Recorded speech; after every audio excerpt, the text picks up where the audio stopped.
my best friend's wedding, a girl lunged forward and caught the bouquet, only for it to slip from her hands and land squarely in my arms. My best friend Lauren Walker beamed at me. "Madison, looks like you're the next bride." The guests exchanged knowing glances and turned toward my boyfriend of 8 years, Mason Ryder, the CEO of the Ryder Group. But he calmly plucked the bouquet from my hands and casually passed it to the girl standing beside me, his secretary, Natalie Carter. She caught it first. He ruffled my hair, his voice gentle. "Be good. Give it back to Natalie for now. We'll wait for the next time." The spotlight and the guest's attention shifted with the bouquet, settling on Natalie. I looked at her startled yet shy expression, then rested a hand on my stomach and forced a bitter smile. Mason didn't know there wouldn't be a next time. Our 8-year promise had already come to an end, and we still hadn't taken the step into marriage. And I had already promised my parents, who were royalty, that next week I would leave and return to Montelvia to inherit the family legacy. The moment Natalie Carter ended up with the bouquet, my best friend Lauren Walker's smile vanished. She was even angrier than I was. Leaning close to my ear, she whispered through gritted teeth, "That Natalie did it on purpose. Before the wedding, I specifically told everyone the bouquet was meant for you." I gently interrupted her.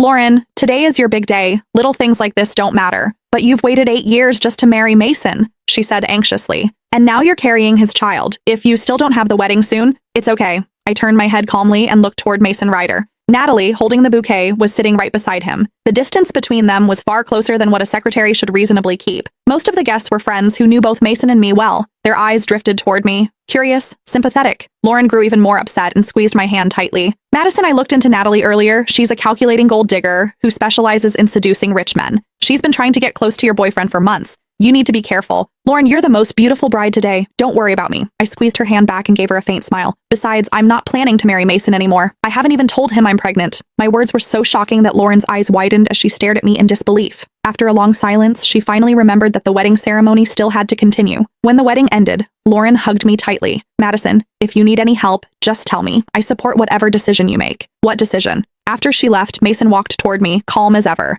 "What were you two talking about just now?" Out of habit, he reached out and draped an arm over my shoulders. I shifted slightly to the side and avoided the gesture. "Nothing." He didn't seem to mind my reaction. With a soft laugh, he said, "Are you angry? Natalie caught that bouquet first after all.